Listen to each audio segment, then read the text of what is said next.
നമസ്കാരം സുഹൃത്തുക്കളെ, എന്റെ പേര് Aswathy. Welcome to Harshitham Edutech. ഇന്ന് എടുക്കാൻ പോകുന്നത് PSC എപ്പോഴും റിപ്പീറ്റ് ആയിട്ട് ചോദിക്കുന്ന കുറച്ച് പ്രധാനപ്പെട്ട ചോദ്യങ്ങളും അതുമായിട്ട് റിലേറ്റ് ചെയ്ത് നിങ്ങൾ പഠിച്ചിരിക്കേണ്ട റിലേറ്റഡ് ഫാക്ട്സും ആണ്. അപ്പോൾ ഈ വക ക്ലാസ്സുകൾ നിങ്ങൾ നന്നായിട്ട് തന്നെ നമ്മുടെ ചാനലിൽ അപ്ലോഡ് ചെയ്യുന്നത് കണ്ടുവെച്ചോളൂ. മാർക്ക് ഉറപ്പിക്കാം. ക്ലാസ് ഇരുന്ന് തന്നെ പഠിച്ചിട്ട് പോകാം കേട്ടോ. നമ്മുടെ Harshitham edtech Telegram channel join ചെയ്യാത്തവരുണ്ടെങ്കിൽ ഫസ്റ്റ് കമന്റ് ചെക്ക് ചെയ്തേക്കാം. ലിങ്ക് ഞാൻ പിൻ ചെയ്ത് വെച്ചിട്ടുണ്ട്. ഹർഷിതം എഡ്യൂടെക് എന്ന് ടെലഗ്രാമിൽ സെർച്ച് ചെയ്താൽ മതി, നിങ്ങൾക്ക് കിട്ടും. ഓക്കെ, അപ്പോ നമ്മുടെ ഷുവർ ഷോർട്ട് പോയിന്റ്സ് ഉണ്ടല്ലോ, Harshitham special sure short points, അതൊക്കെ ടെലഗ്രാമിൽ കൂടെ കൊടുക്കുന്നുണ്ട്. കയറി ജോയിൻ ചെയ്തേക്കണം കേട്ടോ. അപ്പൊ ക്ലാസ്സിലേക്ക് പോകാം. ആദ്യത്തെ ചോദ്യം PSCയുടെ പ്രീവിയസ് ക്വസ്റ്റ്യൻ തന്നെയാണ്. കേരള തീരപ്രദേശത്ത് കാണപ്പെടുന്ന പ്രധാന റേഡിയോ ആക്റ്റീവ് പദാർത്ഥങ്ങളിൽ ഉൾപ്പെടുന്നവ തിരഞ്ഞെടുക്കുക. അപ്പൊ നമുക്ക് ഇത് ഓപ്ഷൻ വെച്ച് തന്നെ ശരിക്കും കിട്ടും. ഓപ്ഷൻ നോക്കിക്കേ: ഇൽമനൈറ്റ്, അലുമിനിയം, ബോക്സൈറ്റ്, മോണോസൈറ്റ്. ഇവിടെ ചോദിച്ചിരിക്കുന്നത് റേഡിയോ ആക്റ്റീവ് പദാർത്ഥം എന്നല്ലേ. അപ്പൊ റേഡിയോ ആക്റ്റീവ് പദാർത്ഥങ്ങൾ ഇതിൽ ഏതൊക്കെ ഉള്ളൂ? ഇൽമനൈറ്റും മോണോസൈറ്റുമേ ഉള്ളൂ. ഇൽമനൈറ്റും മോണോസൈറ്റും. അപ്പൊ അതാണ് ഉത്തരം. ഓപ്ഷൻ തന്നിരുന്നത് 1ഉം 2ഉം 1ഉം 4ഉം 3ഉം 4ഉം 2ഉം 3ഉം എന്നൊക്കെയാണ് ഓപ്ഷൻ തന്നിരുന്നത്. അപ്പൊ ഇവിടെ ഉത്തരം ഏതാണ്? 1ഉം 4ഉമാണ് ഉത്തരം. ഇൽമനൈറ്റും മോണോസൈറ്റും. അപ്പൊ ഇൽമനൈറ്റ്, മോണോസൈറ്റ് എന്നിവ കേരളം, തമിഴ്നാട് എന്നീ സംസ്ഥാനങ്ങളിലെ തീരദേശ മണലിൽ കാണപ്പെടുന്ന ആണവ പദാർത്ഥങ്ങളാണ്. കേരളം, തമിഴ്നാട് എന്നീ സംസ്ഥാനങ്ങളുടെ തീരദേശ മണലിൽ കാണപ്പെടുന്ന ആണവ പദാർത്ഥം അല്ലെങ്കിൽ റേഡിയോ ആക്റ്റീവ് പദാർത്ഥങ്ങളാണ് മോണോസൈറ്റും ഇൽമനൈറ്റും. ഇന്ത്യയിലെ പ്രധാനപ്പെട്ട ആണവ ധാതുക്കൾ ഏതൊക്കെയാണ്? യുറേനിയവും തോറിയവും.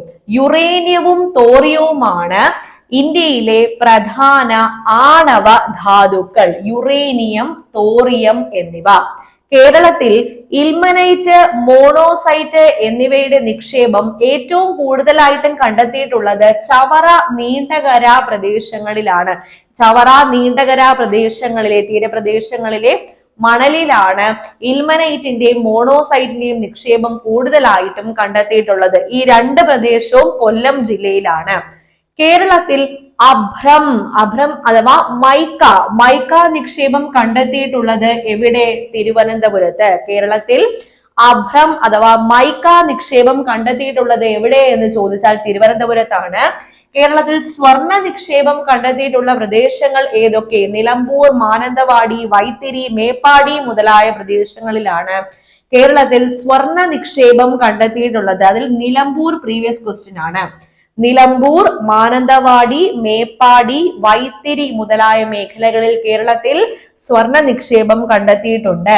കേരളത്തിൽ ഏറ്റവും കൂടുതൽ ബോക്സൈറ്റ് നിക്ഷേപം കണ്ടെത്തിയിട്ടുള്ള ജില്ല ഏത്? കാസർഗോഡ് ജില്ല. കാസർഗോഡ് ജില്ല. അലുമിനിയത്തിന്റെ അയിരാണ് ബോക്സൈറ്റ്. അലുമിനിയത്തിന്റെ അയിരാണ് ബോക്സൈറ്റ്. അപ്പൊ അലുമിനിയവും ബോക്സൈറ്റും ഒക്കെ റേഡിയോ ആക്റ്റീവ് പദാർത്ഥങ്ങളല്ലല്ലോ. അപ്പൊ അത് രണ്ടും എലിമിനേറ്റ് ചെയ്താൽ തന്നെ നിങ്ങൾക്ക് ഉത്തരത്തിലേക്ക് എത്താൻ പറ്റും.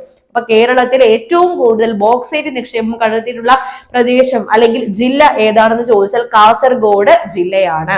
ഇനി കുറച്ച് പ്രധാനപ്പെട്ട സ്ഥാപനങ്ങൾ, അതായത് ധാതുക്കളുമായി ബന്ധപ്പെട്ട സ്ഥാപനങ്ങളാണ്. അതിന്റെ ആസ്ഥാനം അല്ലെങ്കിൽ ആ സ്ഥാപനം സ്ഥിതി ചെയ്യുന്നത് എവിടെയാണ്? ഓർത്തിരിക്കുക, എപ്പോഴും ചോദിക്കാറുണ്ട്. ഇതൊക്കെ പ്രീവിയസ് ക്വസ്റ്റ്യൻസ് ആണ്. ട്രാവൻകൂർ സിമന്റ്സ് സ്ഥിതി ചെയ്യുന്നത് എവിടെ? കോട്ടയം ജില്ലയിലെ നാട്ടകം. കോട്ടയം, നാട്ടകം. ഏകദേശം ഒരുപോലെ പറയാലോ, കോട്ടയം, നാട്ടകം. രണ്ടും ടാറ്റ. കോട്ടയം, നാട്ടകം. ട്രാവൻകൂർ സിമന്റ്സിന്റെ ആസ്ഥാനം നാട്ടകം.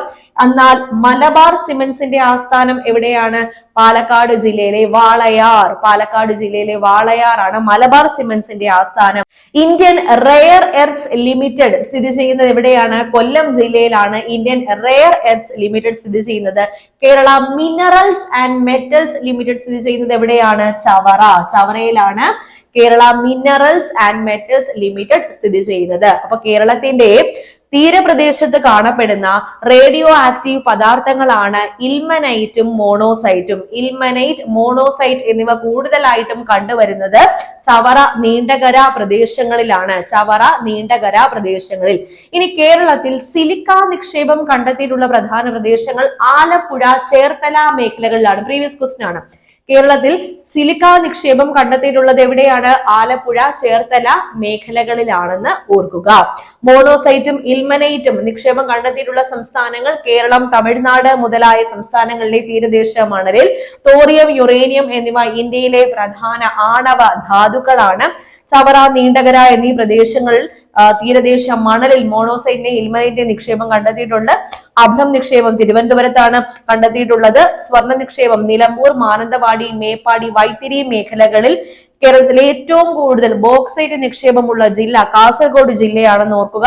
ട്രാവൻകൂർ സിമന്റ്സ് സ്ഥിതി ചെയ്യുന്നത് നാട്ടകം ഏത് ജില്ലയിൽ സ്ഥിതി ചെയ്യുന്നു? കോട്ടയം ജില്ലയിൽ സ്ഥിതി ചെയ്യുന്നു. മലബാർ സിമന്റ്സിന്റെ ആസ്ഥാനം പാലക്കാട് ജില്ലയിലെ വാളയാർ പരമശിവം. റൺവേയില് ദിലീപ്, വാളയാർ പരമശിവം, ആ മേഖല പാലക്കാട് ജില്ല, ആ മേഖല ഓർത്താൽ മതി. Walayar, Malabar cements. Indian rare earth limited Kollam ജില്ലയിലാണ്. Kerala minerals and metals limited ചവറയിൽ സ്ഥിതി ചെയ്യുന്നു. ഓക്കെ, അപ്പൊ ഈ ചോദ്യം ക്ലിയർ അല്ലേ? നിരവധി തവണ റിപ്പീറ്റ് ചെയ്തിട്ടുണ്ട്. അപ്പൊ നിങ്ങളോട് ഞാനൊരു ചോദ്യം ചോദിക്കുകയാണ്, അതിന്റെ ഉത്തരം താഴെ ഒന്ന് കമന്റ് ചെയ്യണേ. ഇന്ത്യയിൽ സതി നിർത്തലാക്കിയ വർഷം ഏതാണ്? ഇന്ത്യയിൽ സതി നിർത്തലാക്കിയ വർഷം താഴെ ഒന്ന് കമന്റ് ചെയ്തേക്കാം. ഓക്കെ, അടുത്ത ചോദ്യം സ്ഥിരം ചോദ്യമാണ്. കോട്ടണോപോളിസ് ഓഫ് ഇന്ത്യ എന്നറിയപ്പെടുന്ന സ്ഥലം ഏത്? മുംബൈ ആണ് കോട്ടണോപോളിസ് ഓഫ് ഇന്ത്യ എന്നറിയപ്പെടുന്നത്. ഈ 3 ഓപ്ഷൻ ഒന്ന് ശ്രദ്ധിച്ചേ. അഹമ്മദാബാദ്, കാൺപൂര്, കോയമ്പത്തൂര്. ഇത് 3ഉം മാഞ്ചസ്റ്റേഴ്സ് ആണ്. അഹമ്മദാബാദ് ഗുജറാത്തില് സ്ഥിതി ചെയ്യുന്ന അഹമ്മദാബാദ് ഇന്ത്യയുടെ മാഞ്ചസ്റ്റർ എന്നറിയപ്പെടുന്നു. കാൺപൂർ വടക്കേ ഇന്ത്യയുടെ മാഞ്ചസ്റ്റർ എന്നറിയപ്പെടുന്നു. കോയമ്പത്തൂർ തെക്കേ ഇന്ത്യയുടെ മാഞ്ചസ്റ്റർ എന്നറിയപ്പെടുന്നു. അങ്ങനെയെങ്കിൽ കിഴക്കിന്റെ മാഞ്ചസ്റ്റർ എന്നറിയപ്പെടുന്നത് ഒസാക്കയാണ്. ഒസാക്ക ഏത് രാജ്യത്ത് സ്ഥിതി ചെയ്യുന്നു? ജപ്പാനിലെ ഒസാക്കയാണ് കിഴക്കിന്റെ മാഞ്ചസ്റ്റർ എന്നറിയപ്പെടുന്നത്. കോട്ടണോപോളിസ് ഓഫ് ഇന്ത്യ എന്നറിയപ്പെടുന്നത് മുംബൈ. ഇന്ത്യയുടെ മാഞ്ചസ്റ്റർ എന്നറിയപ്പെടുന്നത് അഹമ്മദാബാദ് ഗുജറാത്ത്. ഇനി വടക്കേ ഇന്ത്യയുടെ മാഞ്ചസ്റ്റർ കാൺപൂർ ഉത്തർപ്രദേശ്. തെക്കേ ഇന്ത്യയുടെ മാഞ്ചസ്റ്റർ കോയമ്പത്തൂർ തമിഴ്നാട്. കിഴക്കിന്റെ മാഞ്ചസ്റ്റർ എന്നറിയപ്പെടുന്നത് ഒസാക്ക ജപ്പാൻ. ക്ലിയർ അല്ലേ? 2 ചോദ്യവും റിലേറ്റഡ് ഫാക്ട്സും കിട്ടിയല്ലോ. അടുത്ത ചോദ്യത്തിലേക്ക് പോകാം. ദേശീയ മനുഷ്യാവകാശ കമ്മീഷന്റെ ചീഫ് എക്സിക്യൂട്ടീവ് ഓഫീസർ ആരാണ്? പ്രതീക്ഷിത ചോദ്യമാണ്. കേന്ദ്ര മനുഷ്യാവകാശ കമ്മീഷന്റെ സിഇഒ ഓപ്ഷൻ നോക്കൂ. സുപ്രീം കോടതി രജിസ്ട്രാർ ആണോ? സെക്രട്ടറി ജനറൽ ആണോ? സുപ്രീം കോടതിയിലെ ഒരു മുതിർന്ന ജഡ്ജി ആണോ? നിയമ മന്ത്രാലയം സെക്രട്ടറി ആണോ? സെക്രട്ടറി ജനറൽ ആണ്. സെക്രട്ടറി ജനറൽ ആണ് ദേശീയ മനുഷ്യാവകാശ കമ്മീഷന്റെ സിഇഒ. 1993 ദേശീയ മനുഷ്യാവകാശ നിയമത്തിന്റെ വകുപ്പ് 3(4) അതായത് 3(4) സെക്രട്ടറി ജനറലിനെ കുറിച്ച് പ്രതിപാദിക്കുന്നത്. ഈ സെക്രട്ടറി ജനറൽ ആയിരിക്കും ചീഫ് എക്സിക്യൂട്ടീവ് ഓഫീസർ എന്നും ഈ വകുപ്പിൽ പ്രതിപാദിക്കുന്നുണ്ട്. സെക്രട്ടറി ജനറൽ ആയിരിക്കും ചീഫ് എക്സിക്യൂട്ടീവ് ഓഫീസർ എന്ന് ഈ ഒരു വകുപ്പിൽ 3(4) എന്ന വകുപ്പിൽ പ്രതിപാദിക്കുന്നുണ്ട്. അപ്പൊ ഈ സെക്രട്ടറി ജനറൽ കമ്മീഷനും ചെയർപേഴ്സണും നൽകുന്ന ചുമതലകൾ നിർവഹിക്കാൻ ബാധ്യസ്ഥനാണ്. കമ്മീഷൻ ദേശീയ മനുഷ്യാവകാശ കമ്മീഷനും ചെയർപേഴ്സൺ ദേശീയ മനുഷ്യാവകാശ കമ്മീഷന്റെ ചെയർപേഴ്സണും നൽകുന്ന ചുമതലകളൊക്കെ നിർവഹിക്കാൻ ആര് ബാധ്യസ്ഥനാണ്? Secretary general ബാധ്യസ്ഥനാണ്. ദേശീയ മനുഷ്യാവകാശ കമ്മീഷന്റെ ആസ്ഥാനം സ്ഥിതി ചെയ്യുന്നത് ന്യൂഡൽഹിയിലാണ്. കേന്ദ്ര സർക്കാരിന്റെ മുൻകൂട്ടിയുള്ള അനുമതി പ്രകാരം ദേശീയ മനുഷ്യാവകാശ കമ്മീഷന് ഓഫീസുകൾ വിവിധ സ്ഥലത്ത് സ്ഥാപിക്കാവുന്നതാണ്. ആരുടെ മുൻകൂറുള്ള അനുമതി പ്രകാരം? കേന്ദ്ര സർക്കാരിന്റെ മുൻകൂറുള്ള അനുമതി പ്രകാരം. ദേശീയ മനുഷ്യാവകാശ കമ്മീഷൻ ചെയർമാനെയും അംഗങ്ങളെയും തിരഞ്ഞെടുക്കുന്ന കമ്മിറ്റിയുടെ ചെയർമാൻ ആര്? പ്രധാനമന്ത്രിയാണ്. അതായത് ഇവരെ ശുപാർശ ചെയ്യുന്ന ഈ പോസ്റ്റിലേക്ക് ഇവരെ ശുപാർശ ചെയ്യാനുള്ള കമ്മിറ്റിയുടെ ചെയർപേഴ്സൺ ആരാണെന്ന് ചോദിച്ചാൽ പ്രൈം മിനിസ്റ്റർ. ഈ കമ്മിറ്റിയിൽ മറ്റ് അംഗങ്ങൾ ആരൊക്കെ? ഈ കമ്മിറ്റിയിലെ മറ്റംഗങ്ങൾ കേന്ദ്ര ആഭ്യന്തര മന്ത്രി, ലോക്സഭാ സ്പീക്കർ, ലോക്സഭാ പ്രതിപക്ഷ നേതാവ്, രാജ്യസഭാ പ്രതിപക്ഷ നേതാവ്, രാജ്യസഭാ ഉപാധ്യക്ഷൻ എന്നിവർ മറ്റ് അംഗങ്ങളാണ്. അപ്പോ ചെയർമാനെയും മറ്റംഗങ്ങളെയും ഈ ഒരു പോസ്റ്റിലേക്ക് നാമനിർദ്ദേശം ചെയ്യുന്ന അല്ലെങ്കിൽ സെലക്ട് ചെയ്യുന്ന കമ്മിറ്റിയുടെ ചെയർപേഴ്സൺ പ്രധാനമന്ത്രി, മറ്റംഗങ്ങൾ ആരൊക്കെ? കേന്ദ്ര ആഭ്യന്തര മന്ത്രി, പിന്നെ ലോക്സഭാ സ്പീക്കർ, ലോക്സഭാ പ്രതിപക്ഷ നേതാവ്, രാജ്യസഭാ പ്രതിപക്ഷ നേതാവ്, രാജ്യസഭാ ഉപാധ്യക്ഷൻ എന്നിവർ ഈ കമ്മിറ്റിയിലെ അംഗങ്ങളാണെന്ന് ഓർക്കുക. അപ്പൊ ഇവിടുന്ന് കിട്ടിയ ചോദ്യം എന്താണ്? ദേശീയ മനുഷ്യാവകാശ കമ്മീഷന്റെ ചീഫ് എക്സിക്യൂട്ടീവ് ഓഫീസർ ആര്? Secretary general. ക്ലിയർ അല്ലേ? അടുത്ത ചോദ്യത്തിലേക്ക് പോകാം. തിക്കോടിയൻ എന്ന തൂലികാനാമത്തിൽ അറിയപ്പെടുന്ന എഴുത്തുകാരൻ ആര്? ഓപ്ഷൻ നോക്കൂ. Kunjanandan Nair, K Neelakantan, Kuttikrishna Marar, MK Menon. ആരാണ് തിക്കോടിയൻ? കോഴിക്കോട് ജില്ലയിലെ തിക്കോടിയിൽ ജനിച്ച എഴുത്തുകാരൻ ആരാണ്? പി കുഞ്ഞനന്ദൻ നായർ. ഇൻഷ്യൽ അടക്കം ഓർക്കുക. നമുക്ക് ഓപ്ഷൻ ഇൻഷ്യൽ തന്നിട്ടില്ല, ചിലപ്പോ ഇൻഷ്യൽ മാറ്റി തരും PSC അങ്ങനെയും ചെയ്യാറുണ്ട്. നമ്മുടെ കോവിലൻ എന്നത് VV അയ്യപ്പന്റെ തൂലികാനാമമാണ്. അപ്പൊ ഒരിക്കൽ PSC ചോദിച്ചപ്പോ VV അയ്യപ്പൻ, KV അയ്യപ്പൻ, അങ്ങനെ അയ്യപ്പൻ എന്നുള്ളത് അവിടെ നിർത്തിയിട്ട് ഇൻഷ്യൽ മാറ്റി കളിച്ചു. അതുകൊണ്ട് നമ്മൾ ഇൻഷ്യൽ ഉണ്ടെങ്കിൽ ഇൻഷ്യൽ അടക്കം പഠിക്കണം. അപ്പൊ തിക്കോടിയൻ പി കുഞ്ഞനന്ദൻ നായരുടെ തൂലികാനാമമാണ് തിക്കോടിയൻ അഥവാ പി കുഞ്ഞനന്ദൻ നായർ ജനിച്ചത് കോഴിക്കോട് ജില്ലയിലെ തിക്കോടിയിലാണ്. ഇദ്ദേഹത്തിന്റെ ആത്മകഥയുടെ പേരെന്താ? അരങ്ങ് കാണാത്ത നടൻ. അതും പ്രീവിയസ് ക്വസ്റ്റ്യൻ ആണ്. അരങ്ങ് കാണാത്ത നടൻ എന്നത് ആരുടെ ആത്മകഥയാണ്? തിക്കോടിയന്റെ ആത്മകഥയാണ്. ഇനി KK നീലകണ്ഠൻ, ഇദ്ദേഹത്തിന്റെ തൂലികാനാമം എന്താണ്? ഇന്ദുചൂടൻ എന്ന തൂലികാനാമത്തിൽ അറിയപ്പെടുന്ന KK നീലകണ്ഠൻ ഇന്ത്യയിലെ അറിയപ്പെടുന്ന പക്ഷി നിരീക്ഷകൻ കൂടിയാണ്. KK നീലകണ്ഠൻ എന്ന ഇന്ദുചൂടൻ. ഇദ്ദേഹത്തിന്റെ പേരിൽ കേരളത്തിൽ ഒരു മയിൽ സംരക്ഷണ കേന്ദ്രമുണ്ട്. ഏതാണ്? KK നീലകണ്ഠൻ മെമ്മോറിയൽ മയിൽ സംരക്ഷണ കേന്ദ്രം സ്ഥിതി ചെയ്യുന്നത് ചൂലന്നൂരാണ്. ഓക്കെ, കുറച്ച് ഫാക്ട്സും കൂടി ഇതിൽ പറയാനുണ്ട്. അപ്പൊ പറഞ്ഞ ഇത്രയും കാര്യങ്ങൾ നിങ്ങൾക്ക് ക്ലിയർ ആയില്ലേ? അപ്പോ ബാക്കിയുള്ള ഫാക്ട്സിലേക്ക് പോകാം. ഇനി കുറച്ച് എഴുത്തുകാരും അവരുടെ തൂലികാനാമങ്ങളും PSC എപ്പോഴും റിപ്പീറ്റ് ചെയ്യുന്ന കുറച്ച് തൂലികാനാമങ്ങളാണ്. ആദ്യത്തേത് സുമംഗല എന്നത് ലീല നമ്പൂതിരിപ്പാടിന്റെ തൂലികാനാമമാണ്. ലീല നമ്പൂതിരിപ്പാടിന്റെ തൂലികാനാമം എന്തുവാ? സുമംഗല. പാറപ്പുറത്ത് ഇരിക്കുന്നത് ആരാ? മത്തായിയാണ്. അല്ലെങ്കിൽ മത്തായിട്ട് പാറപ്പുറത്ത് കയറി ഇരുന്നു എന്ന് ഓർത്താൽ മതി. മത്തായി പാറപ്പുറത്ത്. അപ്പോ ഇൻഷ്യലും കൂടി ഓർക്കുക. KE മത്തായിയുടെ തൂലികാനാമമാണ് പാറപ്പുറത്ത്. ഉറൂബ് നിരവധി തവണ റിപ്പീറ്റ് ചെയ്യുന്നതാണ്. PC കുട്ടിക്കൃഷ്ണന്റെ തൂലികാനാമം എന്താണ്? ഉറൂബ് എന്നതാണ്. കോവിലൻ നിരവധി തവണ ചോദിച്ചിട്ടുണ്ട്. ആരുടെ തൂലികാനാമം? VV അയ്യപ്പന്റെ തൂലികാനാമം എന്തുവാ?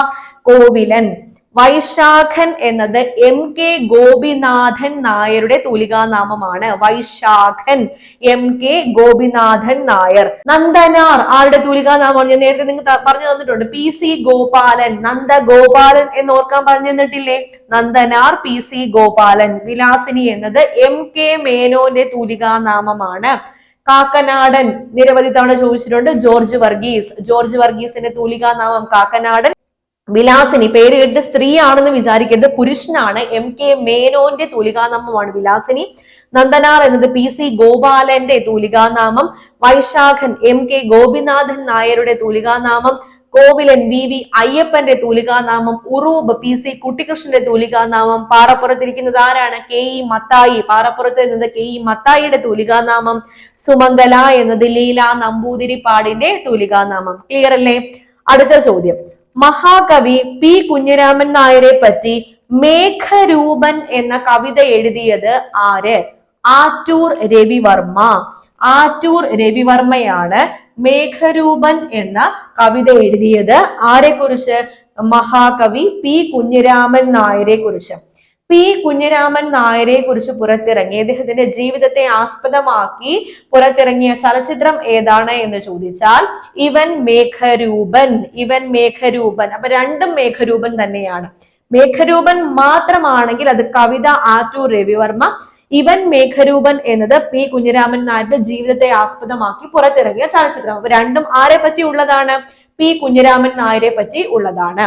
ഇദ്ദേഹത്തിന്റെ ആത്മകഥാ സ്പർശമുള്ള 3 കൃതികളുടെ പേര് ഓർക്കുക. ഒന്ന് കവിയുടെ കാൽപ്പാടുകൾ. കവിയുടെ കാൽപ്പാടുകൾ ആരുടെ കൃതിയാണ്? പി കുഞ്ഞിരാമൻ നായർ. എന്നെ തിരയുന്ന ഞാൻ ആരുടെ കൃതിയാണ്? പി കുഞ്ഞിരാമൻ നായർ. നിത്യകന്യകയെ തേടി പി കുഞ്ഞിരാമൻ നായർ. എന്നെ തിരയുന്ന ഞാൻ, കവിയുടെ കാൽപ്പാടുകൾ, നിത്യകന്യകയെ തേടി. എന്നെ തിരയുന്ന ഞാൻ, കവിയുടെ കാൽപ്പാടുകൾ, നിത്യകന്യകയെ തേടി. ഇത് 3ഉം ആരുടെ കൃതിയാണ്? പി കുഞ്ഞിരാമൻ നായരുടെ കൃതിയാണ്. ഇദ്ദേഹത്തിന്റെ ആത്മകഥ സ്പർശമുള്ള കൃതികളാണെന്ന് ഓർക്കുക. ഇദ്ദേഹത്തിന്റെ മറ്റു പ്രധാന കൃതികൾ PSC റിപ്പീറ്റിംഗ് ചോദ്യമാണ്. കളിയച്ഛൻ. കളിയച്ഛൻ എന്ന കൃതിയുടെ രചയിതാവ് പി കുഞ്ഞിരാമൻ നായർ. കളിയച്ഛൻ, ഓണസദ്യ, പാടുന്ന മണൽത്തരികൾ, ഭദ്രദീപം, താമരത്തോണി. താമരത്തോണി, കളിയച്ഛൻ, പാടുന്ന മണൽത്തരികൾ, ഓണസദ്യ, ഭദ്രദീപം എന്നിവയൊക്കെ പി കുഞ്ഞിരാമൻ നായരുടെ പ്രധാന കൃതികളാണ്. അപ്പോ ഈ ചോദ്യം കിട്ടിയില്ലേ? അടുത്ത ചോദ്യത്തിലേക്ക് പോകാം. കേരളത്തിലെ പ്രധാനപ്പെട്ട ഒരു പ്രക്ഷോഭമാണ് മൊറാഴ സമരം. മൊറാഴ സമരത്തിനെ കുറിച്ച് തെറ്റായ പ്രസ്താവന ഏത് എന്നാണ് ചോദിച്ചിരിക്കുന്നത്.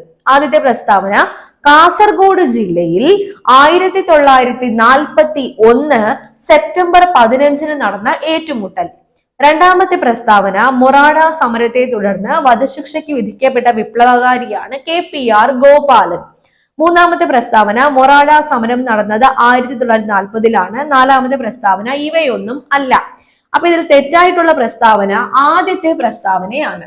കാസർഗോഡ് ജില്ലയിലല്ല നടന്നിരിക്കുന്നത്, കണ്ണൂർ ജില്ലയിലാണ് മൊറാഴ സമരം നടന്നത്. മൊറാഴ സമരം നടന്ന വർഷം 1940. ഇവിടെ വർഷം 41 എന്നാണ് തന്നിരിക്കുന്നത്. അപ്പൊ ആദ്യത്തെ സ്റ്റേറ്റ്മെന്റ് അപ്പാടെ അങ്ങ് തെറ്റാണ്. അപ്പൊ കണ്ണൂർ ജില്ലയിൽ 1940 സെപ്റ്റംബർ മാസം 15 നടന്ന ഒരു സംഭവമാണ് മൊറാഴ സമരം. എന്തിനു വേണ്ടിയിട്ടാണ് ഇങ്ങനെ ഒരു സമരം നടന്നത്? രണ്ടാം ലോക മഹായുദ്ധത്തെ എന്തിനു വേണ്ടിയിട്ടാണ് ഇങ്ങനെ ഒരു സമരം നടന്നത് എന്ന് ചോദിച്ചാൽ, രണ്ടാം ലോക മഹായുദ്ധത്തെ തുടർന്നുള്ള വില കയറ്റത്തിനും ബ്രിട്ടീഷുകാരുടെ മർദ്ദന മുറകൾക്കും എതിരെ നടന്ന ഒരു പ്രതിഷേധ സമരമായിരുന്നു മൊറാഴ സമരം. ഈ സമരം നടന്നത് കണ്ണൂർ ജില്ലയിൽ 1940 സെപ്റ്റംബർ മാസം 15. കൂടാതെ കേരളത്തിൽ കമ്മ്യൂണിസ്റ്റ് പാർട്ടിയുടെ നേതൃത്വത്തിൽ നടന്ന ആദ്യത്തെ സമരം ഏതാണെന്ന് ചോദിച്ചാൽ മൊറാഴ സമരമാണ്. രണ്ടാം ലോക മഹായുദ്ധത്തെ തുടർന്ന് കമ്മ്യൂണിസ്റ്റ് പാർട്ടിയുടെ നേതൃത്വത്തിലാണ് നടന്നത്. കമ്മ്യൂണിസ്റ്റ് പാർട്ടിയുടെ നേതൃത്വത്തിൽ നടന്ന ആദ്യത്തെ സമരമാണ് മൊറാഴ സമരം. നടന്ന വർഷം 1940 സെപ്റ്റംബർ 15. നടന്ന ജില്ല കണ്ണൂർ ജില്ല. അപ്പൊ ഈ ദിനം 1940 സെപ്റ്റംബർ 15 KPCC പ്രതിഷേധ ദിനമായിട്ട് ആചരിച്ച ദിനമാണ് 1940 സെപ്റ്റംബർ 15. ഈ സമരത്തെ തുടർന്ന് പ്രതിഷേധക്കാരുടെ മർദ്ദനമേറ്റ് 2 പോലീസുകാർ കൊല്ലപ്പെട്ടു. ആരൊക്കെയാണ്? KM കുട്ടികൃഷ്ണ മേനോനും രാമനും. KM കുട്ടികൃഷ്ണ മേനോൻ, രാമൻ എന്നീ 2 പോലീസുകാർ പ്രതിഷേധക്കാരുടെ അല്ലെങ്കിൽ സമരക്കാരുടെ മർദ്ദനത്തെ തുടർന്ന് കൊല്ലപ്പെട്ടതാണ്. ഈ സംഭവത്തെ തുടർന്ന് ഒരു വ്യക്തിയെ വധശിക്ഷയ്ക്ക് വിധിച്ചു. അത് പ്രീവിയസ് ക്വസ്റ്റ്യൻ ആണ്, ഇമ്പോർട്ടന്റ് ചോദ്യം. ആരെ? KPR ഗോപാലനെ.